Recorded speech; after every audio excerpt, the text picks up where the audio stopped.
Hello everyone! Welcome po sa ating Bible Study Online. Once again, tayo po ay magsasama-sama sa matagal natin hindi pagkikita-kita. Of course, dito lang yan sa inyong programa na kung saan ay hatid ang tugon sa ating bawat tanong. This is Solution with Laverne Duhot. And of course, that's me. Ako po ang inyong makakasama at dalayan ko po na ako po isamahan ninyo sa loob ng medyo maraming minuto ng pag-aaral at alamin natin ang mayamang salita ng Panginoon.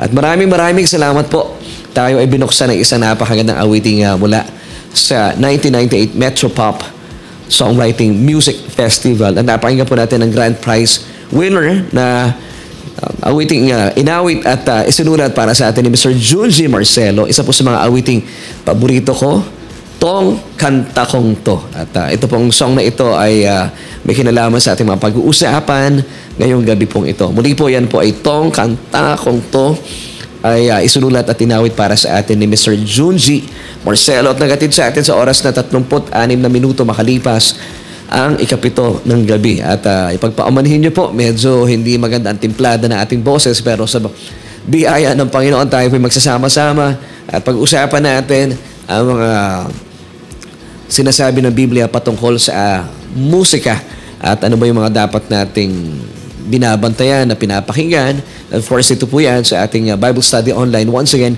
this is Solution with me and my name is Laverne Duhot. At sa ngalan po na aking mga kaibigan at mga kasama at mga suki na maraming salamat po once again for joining me tonight. Saan man po kayong dako ng Pilipinas naroroon.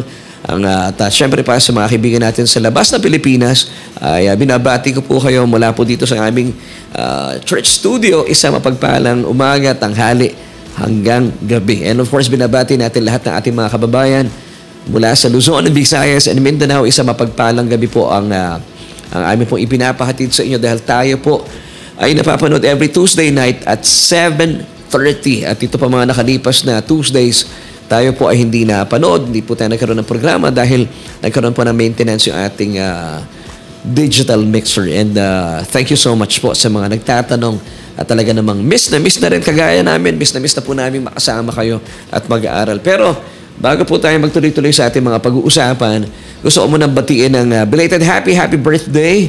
Of course, si Pastor Willie Laigo na alam ko ngayon ay patungo ng Vietnam.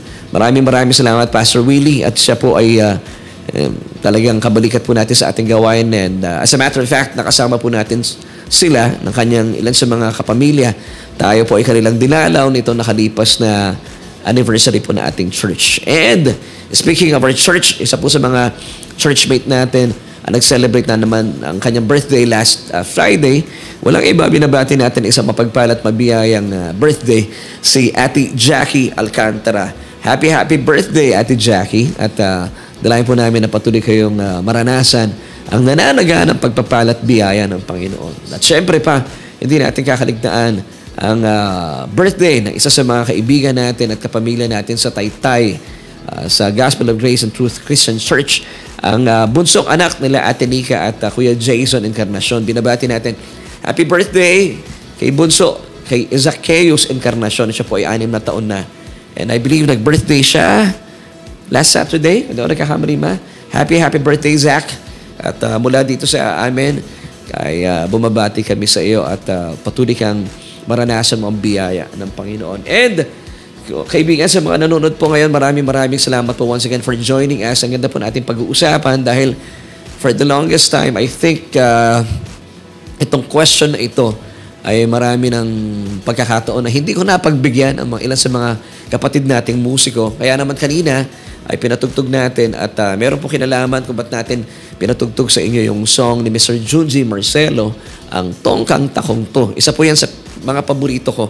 Of course, that was from 1998. Kung di ako nagkakamali Metro Pop Songwriting Festival. At nanalo po ito bilang grand prize winner. Of course, napakaganda po ng awiting ito. And content trivia lang, noong 1998 Metro Pop, kung di ako nagkakamali ng taon, dito po ay nanalo, sunod-sunod, yung second prize ay mula sa Papuri Music Ministry, si Mr. Doji Simon naman. And yung third prize, nanalo naman si Mr. Sok Villanueva. Naalala ko yung song niya ay Delikado Delikadesa. Yung kay Kay Mr. Doji mo, nakalimutan ko yung title eh. Pero ito po yung Metro Pop na kung saan ay tatlong mga kapamilya natin sa Papuri ang nanalo. Mr. Junji Marcelo, Grand Prize winner. Second prize si Mr. Doji Simon. Of course, third prize naman si Mr. Soc Villanueva. Lahat po sila ay kapamilya natin sa Papuri Music Ministry. At ngayong gabing ito, bakit natin pinatugtog? Para po sa mga kaibigan natin na katutunin lang, ito ay may kinalaman sa usapin patungkol sa musika. At gusto ko muna batiin po lahat ng ating mga kaibigan na nanonood sa ngayon. Si Pastor Willie pala nanonood din eh. Thank you so much, Pastor. At mga kaibigan po natin sa Taytay, maraming salamat po. At pwede po ba akong maglambing po sa inyo? Pwede po bang paki-share yung ating gawain, yung ating pang-broadcast sa inyong mga kakilala, yung mga kaibigan, at mga kapamilya, of course, sa gayon, especially mga musiko. Dahil ngayong gabi po ito ay para sa inyo po ang atin pong episode. At I believe hindi lang pang musiko po ito, kasama po ang mga magulang at mga kabataan dahil ito po ay magandang pag-uusapan natin at may kinalaman po sa ating mga pang-araw-araw na buhay. So, bago po natin basahin muna ilan sa mga kaibigan natin at batiin po sila, gusto ko muna ibigay ang ating question para kayo po mismo ay magkaroon ng interaction din sa amin. At gusto ko rin malaman po ang inyong tugon sa ating tanong for tonight. And kaibigan, please, sagutin niyo po at bigyan niyo kami ng tugon sa ating tanong for tonight. So ito po yung ating question for tonight. What does the Bible say about worldly music? So once again, this is our question for tonight. What does the Bible say about worldly music? At nais po namin malaman ang inyong mga sagot sa gabing ito. But before we move on sa ating mga pag-uusapan, gusto ko muna batian ng mga kaibigan nating nanonood sa ngayon. Of course, si Ate Nika Encarnacion, si Ralph Perrocho. Hindi ako nakakamali, birthday din ni Ralph, no? And si Pastor Willie nanonood sa atin ngayon.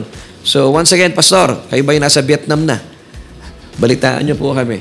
Si Brother Andy Magbuo. Si Brother Andy nasa Kuwait pa, no? Pero ay! Tama! At si Brother Andy sandali, siya yung tiga Mindoro. Pastor! Brother tuloy. Pastor, kamusta na? Dami kasi natin kaibigan. Andy. Ayun, si Brother Andy Magalong naman. Nasa Kuwait. Magkasunod kasi sila dito eh. Of course, Sister Lynn Macaraeg is watching right now. Kumusta po kayo? Maraming salamat po for joining us tonight. And since tayo po ay nasa ating pag-aaral na. So, once again, ito po yung ating question for tonight na gusto ko po sana ay sagutin po ninyo. At para magkaroon tayo ng interaction. So, what does the Bible say about worldly music? Ano ba sinasabi ng Biblia patungkol sa musika makamundo? Of course, tatalakayin na po natin yan. Dito lang yan sa inyong programa.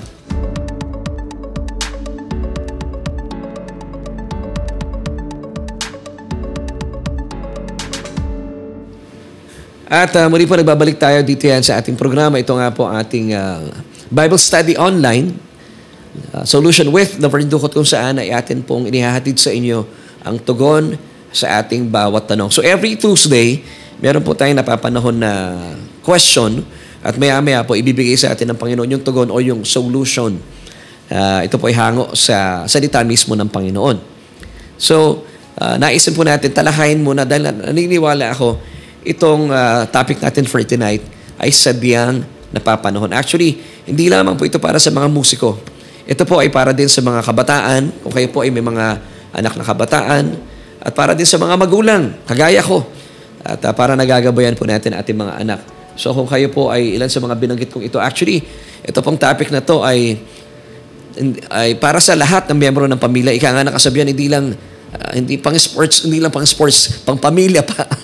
So kayo rin po ay nai-love talaga sa music. This episode is for you. So kung may kakilala kayo na talaga namang meron pong kaugnayan at talaga ang puso ay nasa musika, ay ibahagi po yung ating pong programa, itong ating Bible study tonight. So once again, pakita natin para po sa mga katutunin lang. This is our question for tonight. What does the Bible say about worldly music? So sasagutin po natin ito mula sa sinasabi ng Biblia. So meron po akong sub-question para kumpleto, Sir Ricardo. This is my first time to have a sub-question kasi meron na tayong question, what does the Bible say about worldly music? So this is my sub-question. Can I make a request? Pwede ba yung love song ko? Kasi pag sinabi natin worldly music, kung malalaman natin mamaya, paano na yung mga pinapakinggan natin, mga favorite love songs natin sa FM stations? Yung mga songs na hindi piniplay sa mga Christian stations, hindi pinoproduce ng mga Christian album, anong tawag dito, production. Can we still listen to this music? Can we still sing these songs? So ito yung magandang tanong natin. So, pwede bang, can I make a request? Pwede ba yung love song ko? So doon po iikot ang ating mga pag-uusapan. Kaya sabi ko sa inyo, napapanahon po talaga ito. So mga kaibigan, alamin po natin kung paano po ikino-qualify ng Biblia ang mga awiting tinaguriang worldly music. Kaya nga po worldly, makamundo. Makamundong awitin o makamundong musika. Ang pakay po ng pag-aaral natin na ito ay hindi para kutsain, kondinahin, or pasakitan ng loob yung mga taong nakikinig sa mga music. But tayo po ay, ang concern natin dito, tayo mga mananampalataya. Dahil I believe na bilang mga mananampalataya, meron tayong mga responsibilidad. Amen? Naniniwala po ba kayo? Especially tayo po mga nasa biyaya.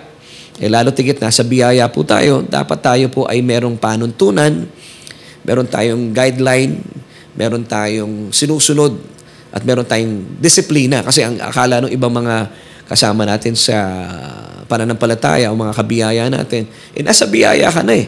Hindi na kailangan ng mga panuntunan na yun, mga guidelines na yun. Hindi po ako naniniwala kung lalo tigit. Tayo po mga mananampalataya, mga kabiyaya, tayo po ay may panuntunan na sinusundan. Because I believe that we have a God who is a God of order. Hindi po siya Diyos na nagkakalat, kundi siya po ay Diyos ng may kaayusan. So kung may kaayusan, ang Diyos natin, dapat tayo rin po ay maayos din at dapat may kaayusan. Amen. Kung naniniwala po kayo dito, pakilagay po sa ating comment section. Amen and amen. So since we have a God of order, dapat tayo po mga anak ng Diyos, meron din kaayusan. So alamin natin, meron bang mga tamang pagbalangkas at paghimaymay at dapat pa filter din po natin yung mga awiting ating pinapakinggan. And of course, tonight, once again, atin pong question is, what does the Bible say about worldly music? Now, may mga pagkakataon po kasi na natatanong ako, kasi siguro nga po dahil ang inyo pong lingkod ay musiko din, nakakasulat din ng mga awitin, of course, ng mga songs for papuri. Ang papuri po, para po sa kabatiran na ating ilan sa mga bago nating kasama, ang Papuri Music Ministry po ay isang grupo ng mga Christian songwriters na nagpo-produce. Actually, yung nagpo-produce po yung FEBC Philippines na mga awiting makalangit, awiting na tumutukoy sa Ebanghelyo ng ating Panginoon. So, alamin natin, ano ba yung worldly music para tayo po mga mananampalataya ay hindi na po natin tangkilikin ang mga worldly. Pag sinabi natin worldly, makamundo. Bilang mga mananampalataya, hindi na tayo dapat makamundo. Hindi na po ito yung ating mundo. Kaya nga po, ang ating dapat pinag-iikutan ng ating mundo ay ang ating Diyos. Kaya po, dapat ang ating mga awitin ay godly. Naku, godly. Naku, Laverne, mukhang kinakabahan sa pinag-uusapan natin. Tutukuyin natin. So, kung tayo po ay maka-Diyos, dapat merong sistema, may panuntunan tayo na nagmumula sa Diyos at ang panuntunan natin ay nagmumula sa Kanyang salita para ma-qualify natin ano ba talaga yung sinasabi ng Biblia na worldly music na dapat talaga para sa mga Kristiyano, hindi na natin tinatangkilik po ito dahil talagang hindi po ito para sa atin. So alamin po natin sa gabi pong ito, ano ba yung pag-qualify ng banal na kasulatan sa mga worldly music. Kasi may mga pagkakataon pong nagtatanong sa akin, paano mo i-qualify, Laverne, bilang isang musician, bilang isang songwriter, ang mga awiting mula sa worldly at against sa Christian music. Yung mga tinatawag na worldly or secular music, paano mo kina-qualify sa mga Christian music? Now, isa pang question, kinakanta mo pa rin ba o tinutugtog nyo pa rin ba yung mga kantang worldly? Now, i-qualify natin, ano ba yung worldly? Alam nyo, nung bata pa ako, nung nagsisimula ako mag-aral mag-gitara at medyo tumiklas sa piano, na pipigilan po talaga ako nung araw kasi bilang mga kabataang katatanggap lang sa Panginoon, talagang very limited yung aming mga tinutugtog dahil sinasabi sa amin, mananampalataya ka na. Hindi ka dapat tumutugtog ng mga awitin na tinutugtog sa FM station yung panahon po namin. At marami rin ako mga kaibigan at kakilala. Of course, shout out kay Brother Roy Magadia. Nakakwentuhan ko dahil alam kong musiko rin siya. Nakakwentuhan ko before na bilang nag-aaral ng gitara noon, limitado rin sila sa kanyang mga sinisipra. So paano na yon? Now, ito pa yung susundan natin na katanungan. Paano na yung mga awiting Twinkle, Twinkle, Little Star? Yan ba ay may tuturing na worldly music? Paano na yung mga Happy Birthday? Ito ba ay worldly music? Paano na yung mga A, B, C, D, E, F, G, H, I, J, K, L, M, N, O, P? So paano yan? Yan ba ay mga worldly music? Paano na lover niyo, my toes, my knees, my shoulder, and my head? Ha?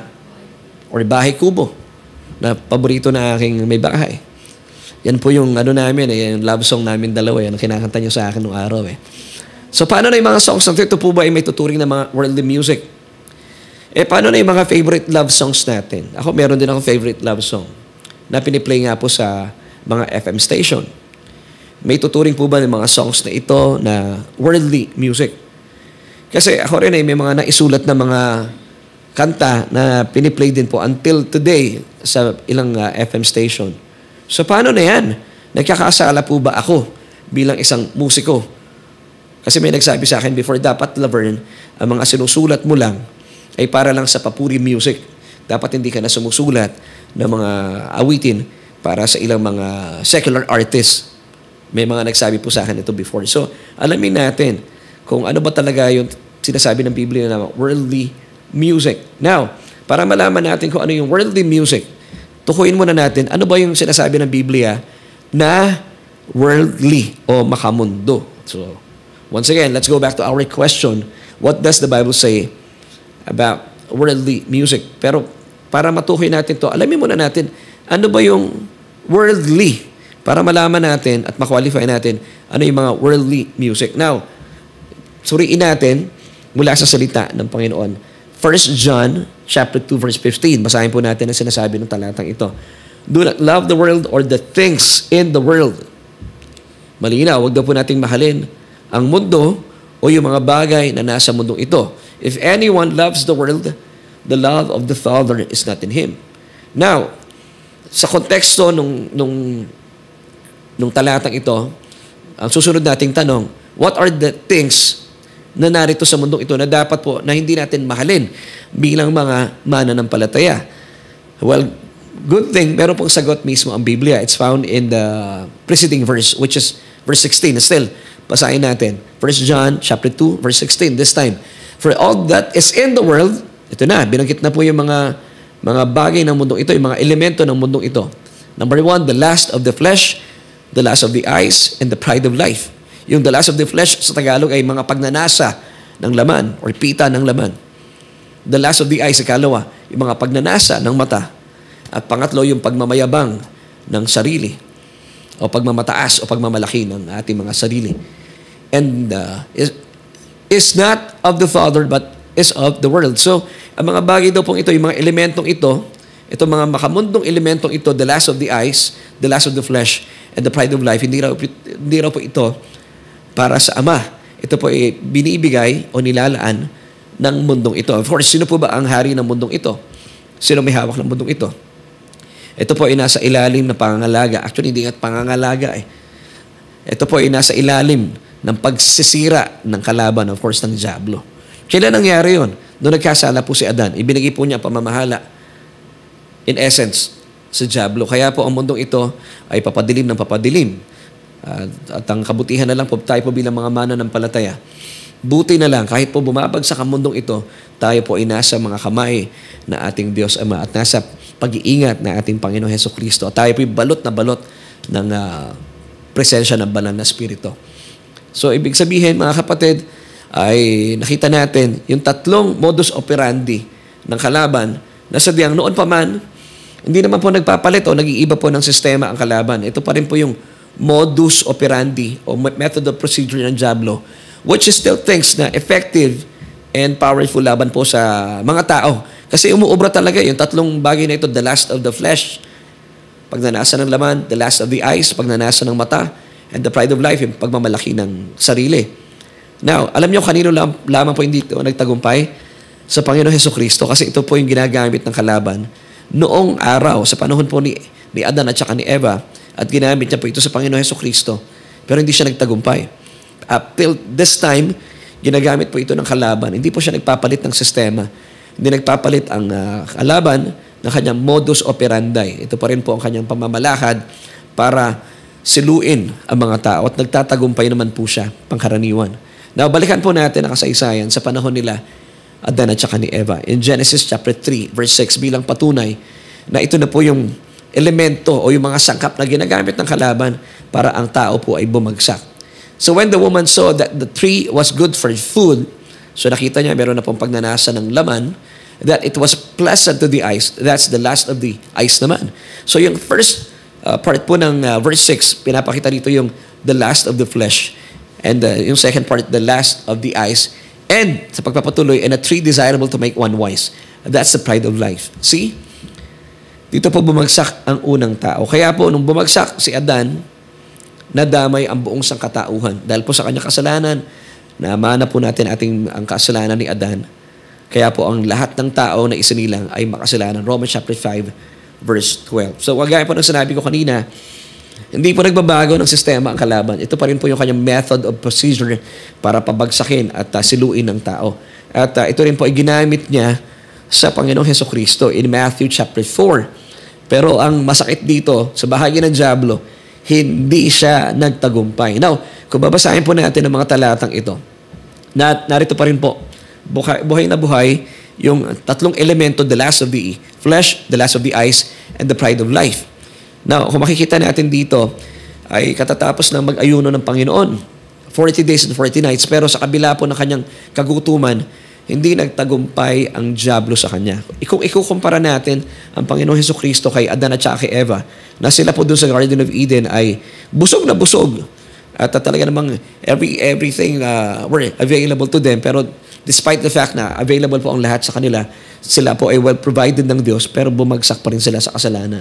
So pinapakita lamang po dito talaga na ang Panginoong Hesukristo ay napakamakapangyarihan. So let's go to Matthew 4, verses 1 to 11, para makita natin na nandito ba yung mga elemento, yung sangkap ng sistema ng dyablo kung paano niya tuksuhin ang tao. At dito nga po, gaya na sinabi ko kanina, ginamit pa rin po niya ito sa ating Panginoong Hesukristo, but hindi po siya nagtagumpay.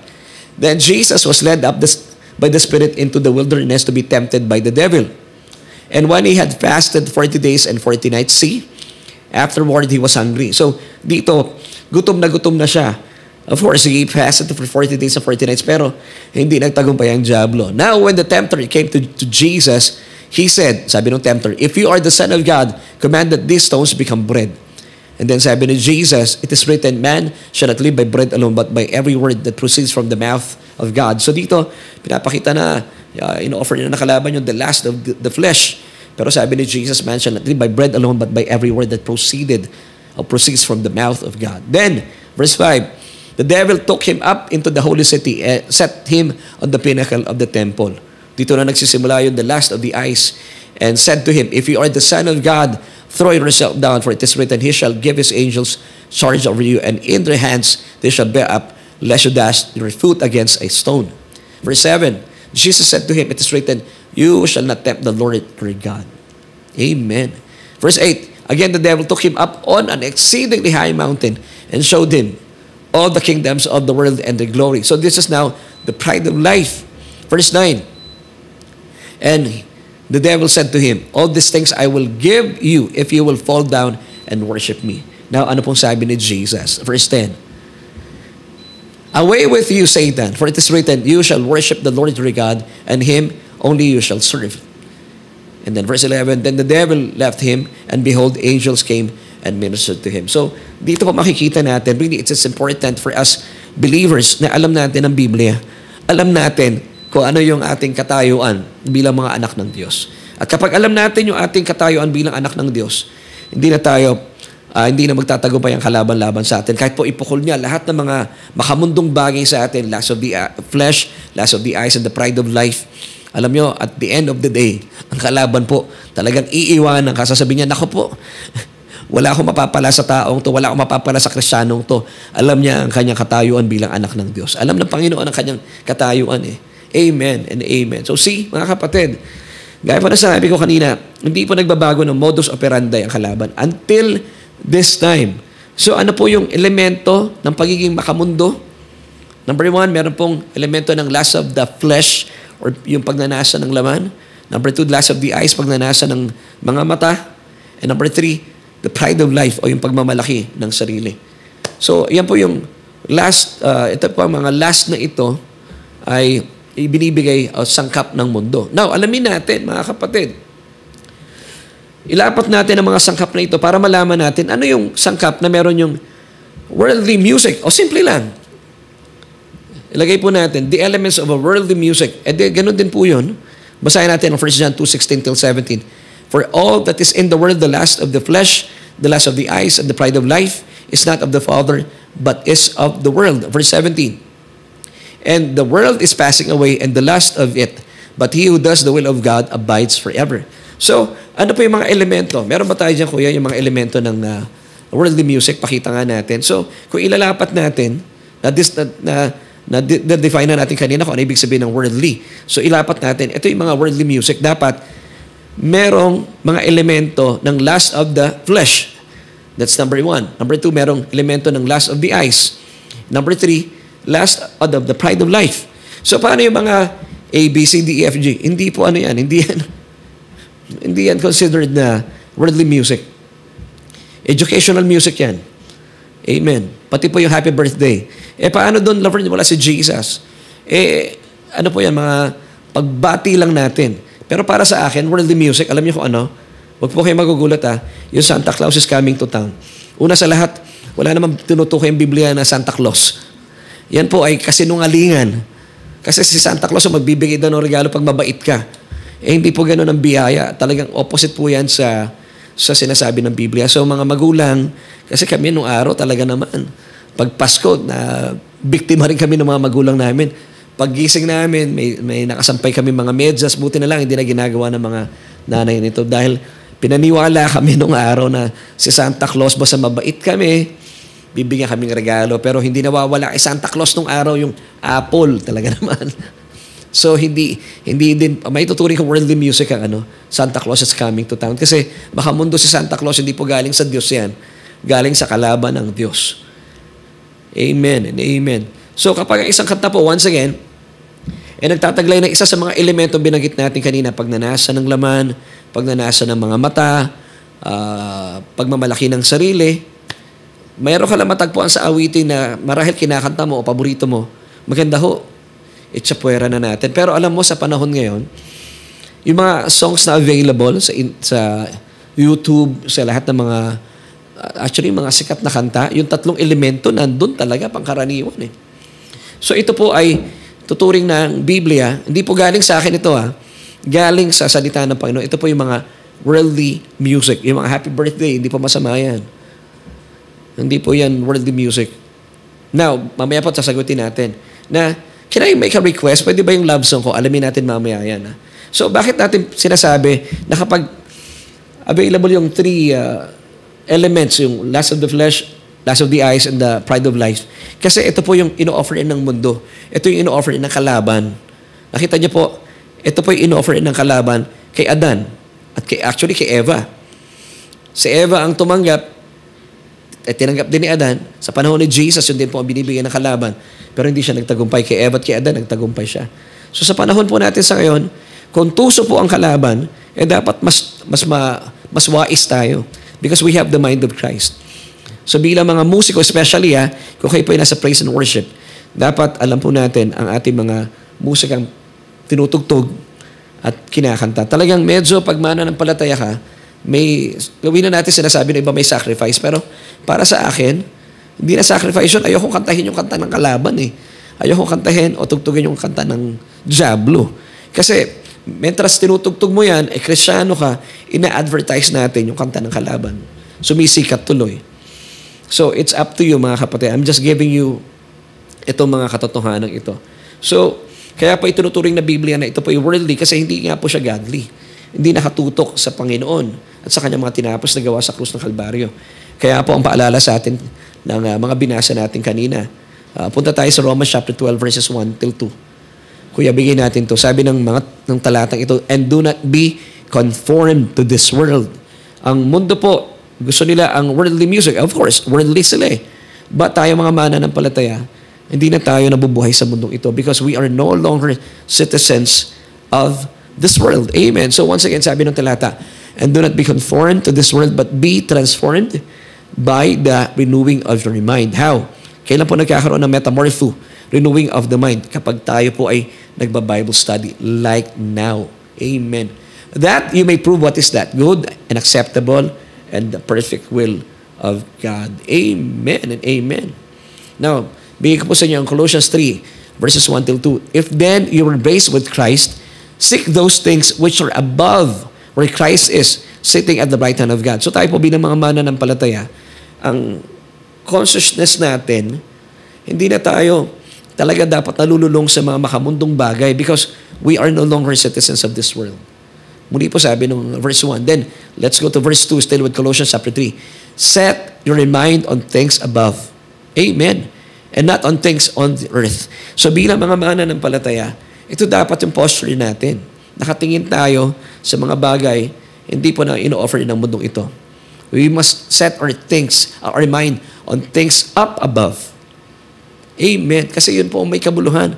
Yung mga bagay, under the sun, sabi nga ng pinakamatalino at pinakawais na taong nabuhay sa mundo ni Haring Solomon, ay dapat po nakatingin tayo sa mga bagay na sa ibabaw ng araw, hindi po sa ilalim ng araw. Kasi mga bagay na mundong ito, sa ilalim ng araw, wala po talagang kabuluhan. Now, mga kapatid, alam niyo po, bilang mga mananampalataya, eh, dapat talaga tinatalikuran na natin yung mga worldly songs. Now, ano yung mga worldly songs? Dapat may mga elemento na binanggit natin. Now, tayo rin po mga mananampalataya bilang mga musiko. I believe hindi lang mga musiko, kahit po mga ordinaryong mga mananampalataya. Kapag kumakanta rin tayo ng mga songs, gospel songs, dapat talaga it should be gospel music. Pag sinabi natin gospel, para matukoy natin ano yung gospel music, sabi ni Apostle Pablo in 1 Corinthians chapter 2 verse 2, for I decided to know nothing among you except Jesus Christ and Him crucified. So pag sinabi natin gospel, it's all about Jesus and His finished work on the cross. So ilapat natin, ano yung gospel music? Dapat yung gospel music na sinusulat ng mga songwriters at tinatangkilik natin should be focused, it should be nakatuon lang kay Jesus and His finished work on the cross. So dapat yun po yung kino-qualify at pinakanta natin. Although marami mga songs ngayon na seemingly it sounds parang gospel, pero sa totoo lang nakafocus sa sarili mo. I believe hindi ito gospel song. Ibang tipong mga songs na para bang pinagmamalaki mo kung gaano mo kamahal ang Diyos. Yung parang I love you so much, Lord. Actually, hindi gospel song yun eh. Ang gospel song talaga, it's all about His love towards us. Naalala niyo po, sabi ng 1 John 4:10, and this is love, not that we loved God, but that He loved us and sent His Son to be the propitiation for our sins. Kaya po ako ngayon, nung nabuksan na aking isipan sa biyaya, lahat ng halos sinusulat namin mga songs, mula sa Diyos, patungo sa atin. Tayo lamang po yung mga recipients. Amen. Yun ang gospel song. Ang binibigyan natin ng bigat, ng kavod, glory, yung pagmamahal ng Diyos patungo sa atin. Amen. At mainam din po, bilang mga mananampalataya at mga musiko, ay tukuyin din natin. Gusto ko pong bilang mga mananampalataya, umuunlad tayo, even po sa pakikinig ng music. Marami mga music sa ngayon na akala natin gospel song, pero napaka sin-conscious. Hindi rin po gospel song yon. Kapag masyado kayong sin-conscious, dapat kayo po forgiveness conscious. Kasi minamagnify natin si Jesus at saka ang kanyang mga tinapos na gawa sa krus ng Kalbaryo. Now, ilan po sa mga songs na dapat hindi na natin kinakanta bilang mga mananampalataya? Dahil bilang mga mananampalataya, you have to be conscious na tayo po ay naging mananampalataya, tayo po inaligtas because of the blood that was shed on the cross. And yung po mga pangyayari ito po yung tinatawag na gospel. So bilang mga nasa ilalim ng purong biyaya, purong biyaya ng bagong kasunduan, hindi mo na kinakanta yung kantang, yung kinakanta ni David. Alala ko kinakanta natin nung araw ito eh. Created me a clean heart, O God, and renew a right spirit within me. Hindi na po ito dapat kinakanta natin. Hindi po ito gospel song, hindi po ito New Covenant song.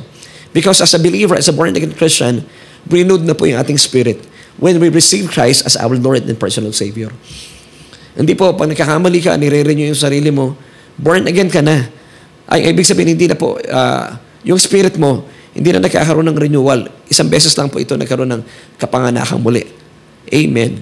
So, hindi na para sa atin yung song na ito. And even po yung song na Come Holy Spirit, I need you. If you're now a believer, hindi mo na dapat kinakanta to. Kasi as a believer, nung tinanggap mo ang Panginoong Hesukristo, the Holy Spirit is indwelling your born-again spirit. For how long, Laverne? Forever. And that's the good news. So, hindi na natin kinakanta ito. Alam mo, meron pa isang song na alala ko lang eh. Yung song na, I keep falling in love with you. I keep falling in love with you over and over and over again. Tapos may line doon na, He gets sweeter and sweeter as the days go by. Actually, mali po yun. Ang nagiging sweeter as the days go by, tayo. Si Jesus po, hindi siya nagiging sweeter and sweeter as the days go by because Jesus is the same yesterday, today, and forever. Para bang, sa mga kantang ito, para bang si Lord yung nagbabago? Hindi. Tayo ang nagbabago. We get sweeter and sweeter as the days go by. So kita nyo na, mga kapatid, by the grace of God, natututo tayo kung ano yung mga dapat nating inaawit bilang mga mananampalataya. So ilan lamang po yan sa mga tips natin. I pray na natututuhan natin. So let's, as we move on, balikan na po natin yung ating question for tonight. At alamin natin yung ating solution. So once again, this is our question for tonight. What does the Bible say about worldly music? Now, ito yung ating solution. If your song has these three elements, the lust of the flesh, the lust of the eyes, and the pride of life, it's considered worldly music. Ulitin ko po mga kapatid. If your song has these three elements, ano yung mga elementong yon? The lust of the flesh, pagnanasa ng laman, the lust of the eyes, pagnanasa ng mga mata, and the pride of life, ay yung pagmamalaki, pagmamayabang ng sarili. Kung yan po ay available sa mga awiting inyong pinapakinggan or sa mga awiting pinapakinggan niya ng inyong mga anak, it's considered worldly music. Amen. So, tayo po bilang mga magulang, ay maganda po pakabantayan natin yung mga anak natin. Pero, wag natin sila kondinahin. Kasi ako ang ginagawa ko sa mga anak ko, naalala ko nung araw, kaya kami nagkaroon din hindi kami naging close ng daddy ko sa music. Kasi para bang, lagi niya sinasabi sa akin nung araw, yung mga kanta nyo, hindi magaganda kagaya nung sa amin. So, hindi kami nagkaroon ng common grounds. Pero ngayon, kaya ako nakaka-penetrate sa mga gusto ng mga music ng anak ko, pinapakinggan ko rin po sila. At wag nating sasabihin na mas maganda yung music natin kumpara sa music nila. Napaka unfair para sa mga anak natin. Magaganda po lahat ng music. Kaya lang, para po maabot natin sila at mapakinggan din natin yung mga music nila. Amen. So basta meron pong elemento ng tatlong ito na in-offer ng mundo, the lust of the flesh, the lust of the eyes, and the pride of life, consider it po ang inyong mga awiting pinapakinggan ay worldly music o makamundong musika. So ito po ba ay para sa mga Kristiyano? Definitely not. Kaya nga po siya worldly, hindi siya godly. So hindi po ito para sa atin. Hindi ito yung mga kantang ating dapat na tinutugtog kung kayo po yung musiko at kung kayo po yung mga singer naman, hindi natin to dapat kinakanta. Now yung ating sub-question kanina, Laverne, can I make a request? Pwede ba yung love song ko? Now, this is a good question. So paano na yung mga pinoplay na mga love songs sa mga favorite radio stations natin? Pwede ba nating kantahin? Pwede ba nating tugtugin? Yes, I believe so. Ako po may mga songs pa rin ako na tinutugtog.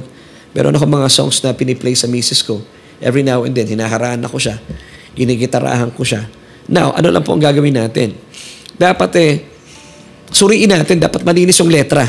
Dapat wala yung tatlong elemento na binanggit ko kanina. The lust of the flesh, the lust of the eyes, and the pride of life. Now, pwede natin kantahin. Amen. Basta wala po yung tatlong elementong yan. Colossians chapter 3 verse 5. Ito pa yung paalala ng Biblia sa atin. Therefore, put to death the remembrance which are on the earth, fornication, uncleanness, passion, evil desire, and covetousness, which is idolatry. So ayaw po ng Panginoon ito. This, kung may mga elementong nakasulat sa mga songs na yan, worldly po yan. Ibig sabihin, awitin nung kalaban, ng demonyo. Verse 8 still with Colossians chapter 3. But now, you yourselves are to put off all this. Anger, may mga kantang puno-puno ng galit. So hindi talaga para sa atin yan. Wrath, malice, blasphemy, filthy language out of your mouth. Marami po mga usong kanta ngayon. Puro kabastusan. Yes, considered po yan worldly music. Kaya po tayong mga mananampalataya, hindi nga tayo nagsasalita ng bastos, pero kumakanta naman tayo ng mga bastos na kanta. Nonsense. Now, bakit? Laverne, salita lang naman yan eh. Kapatid, sabi ng Proverbs 18:21, death and life are in the power of the tongue, and those who love it will eat its fruit. If you love death words, you will eat its fruit. If you love life words, you will eat its fruit. Kung gusto niyo po, yung death words kasi mga kabastusan din yan eh. Mapapamuhay po natin yun. Amen, church? Amen. So mga kapatid, sabi ko, magdudulot po ng kamatayan sa inyo kung lagi po ninyong kinakanta yung mga bagay na hindi nagbibigay ng buhay sa atin. So going back sa ating question kanina, bago tayo matapos, pwede ba tayong kumanta ng mga love songs? Yes, pwede. Ako nga po tumutugtog pa rin eh. Kinakanta ko pa rin po yung aking may bahay. But as long as wala pong elemento, walang sangkap nung lust of the flesh, lust of the eyes, and the pride of life. Ito po yung mga bagay na ino-offer ng mundo sa tao. Galing po ito sa diablo. Now, pwede natin kantahin, basta malinis yung letra. I believe in dreams. Forevermore. Ano pa ba mga songs na ano? Ayoko yung dandansoy eh. Kasi may elemento ng paghihiwalayan yun eh. Sabi ko kay Mrs. ayoko nun. At saka sabi ko sa kanya, wag mo na kantahin yung yung lumang simbahan.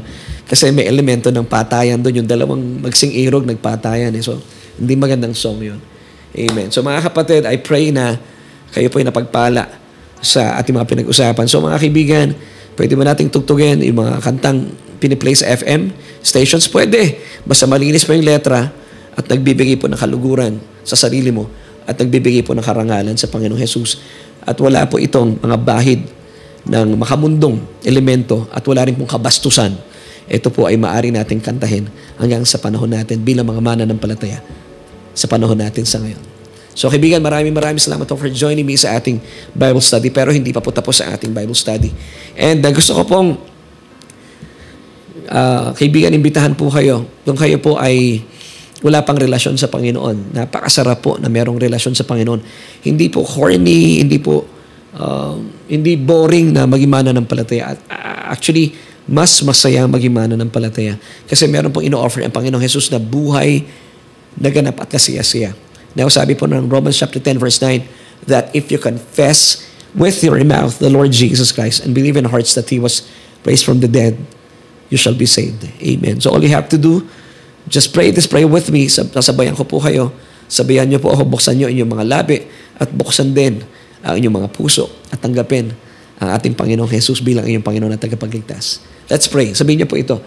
O Diyos, kinikilala ko po ang aking sarili. Walang kakayahan para iligtas sa aking sarili. Kaya naman tinatanggap kita, Jesus, bilang aking Panginoon at sariling tagapagligtas. Dahil naniniwala po ako na sa inyong kamatayan sa krus ng Kalbaryo, winakasan na ang kasalanan ko. Salamat po, Ama, dahil isinulat mo na aking pangalan sa aklat ng buhay. Salamat po, dahil naaking ko na ang iyong kaloob na kaligtasan. Amen at amen. Kung kayo po ay sumabay sa panalangin ito, kayo po ay isa ng mananampalataya, born again Christian. Amen. Kayo po ay anak na ng Diyos. At gusto ko namang ipanalangin ang mga kapatid natin marahil kayo po ay nabuksan ng isipan at nagkaroon na po ng kaliwanagan at na-realize na natin, ito pala yung mga worldly music. So pwede naman palang kumanta na mga awiting malilinis ang letra. Amen. So I would like to pray for you. Nang sa gayon, hindi tayo nalilimitahan. Kasi nung araw sinabi lang, basta piniplay sa FM station, bawal lahat yan. dapat po bilang mga mananampalataya, gamitin natin ang ating talino, gamitin natin ang utak na binigay sa atin ng Diyos. Amen. So I would like to pray for you. Panginoon, maraming salamat po dahil itinutuwid mo ang mga mali naming kaisipan patungkol sa mga makamundo. At salamat, O Diyos, bilang mga anak mo ay pinapagyaman mo aming isipan sa sinasabi ng iyong salita. At sa kapatid namin ito, Panginoon, kung siya po ay nag-i-struggle sa mga awitin na makamundo at patuloy niya pa rin kinakanta po ito, piniplay niya po ito, Lord, kayo po magpalaya sa kanya nito dahil, Panginoon, naisin mo bilang mga anak mo ay amin pong tinutugtog, kinakanta ang mga awiting nagbibigay ng papuri sa inyo at nagbibigay din po ng karangalan sa amin bilang mga tao. At kami po ay magiging pagpapala rin sa mga nakakapakinig sa aming mga tinutugtog at mga inaawit. Salamat po at ginagamit mo aming programa para palayain kami sa mga maling kaisipan. Ito po ang aming panalangin at pagpupuri at pagpapasalamat sa matamis sa pangalan na aming Panginoong Jesus. Amen at amen.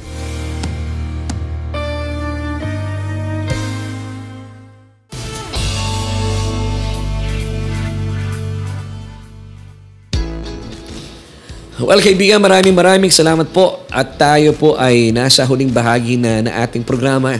And once again, this is Solution with Laverne Duhot. Ako po ang inyong nakasama at patuloy na nakakasama. At maraming salamat sa kabila po na medyo hindi magandang timplada na ating boses. Pero sa biyaya ng Panginoon ay tayo po ay nakapag-Bible study tonight. But before we say goodbye, maraming salamat. Gusto kong batiin, nanonood ngayon. I hope she's still watching. Happy belated birthday kay Nanay Julia Vidad. Maraming salamat, Nanay. At mga kapatid natin. Puro lang, watching Wala akong nababasa ang dito. Yan, so, mga kapatid, maraming salamat po kung kayo po yung napagpala sa ating mga pinag-usapan. Please, paki-share po yung ating broadcast tonight at dalayan ko po na ito po ay magbigay ng kaliwanagan sa atin bilang mga mananampalataya. At nang sa gayon, hindi po tayo nangangapa sa dilim at hinuhulaan kung ano yung hindi dapat pakinggan, mga dapat pakinggan. So ngayon po, nalaman natin, ang worldly music, dapat may tatlong elemento, the lust of the flesh, the lust of the eyes, and the pride of life. So pwede bang kumanta na ibang mga kanta, mga love songs? Yes, basta malinis, nagbibigay ng karangalan sa ating pagkatao at nagbibigay ng papuri sa ating Panginoon. Amen. At maraming salamat po for joining me tonight at salamat din sa mga kapatid natin who is still joining us tonight. Sige nga, meron ba mga nagbigay na kanilang komento? Sa akin, hindi na lumalabas Yan, salamat kay Sister Rosemary Casoko. Amen. Salamat din po kay Sister Sally Geronimo Rayo. Salamat kay Sister Lynn Noriega. Sister Andeng. Yes, Sister Andeng. Tinamaan ng masamang panahon. Salamat po, salamat. And salamat din kay Sister Medi Remo. Ay, kay Nanay Medi. Si Nanay Julia Vidad. Naku, nanonood. Napindot ko na naman tong cellphone mo, babes. Nawala na naman. At sa ngalan po ng ating mga kaibigan, salamat po dahil kayo po'y kasama natin. Sabi ni Sister Lani Marvin Mariel, enlightened. Thank you, Lord. Amen. Ako, salamat po. At sa ngalan po ng aking pamilya, si Mami Jo, kasama natin si Kuya Aves, ating technical director, at si Ate Yani. Kami po ay nagpapasalamat at kayo po ay nakasama namin ngayong Tuesday night. At next po iwan sa inyo ang 3 John chapter 1 verse 2. Beloved, ikaw yan. I wish above all things that we may prosper and be in health, even as your soul prospers. Bye.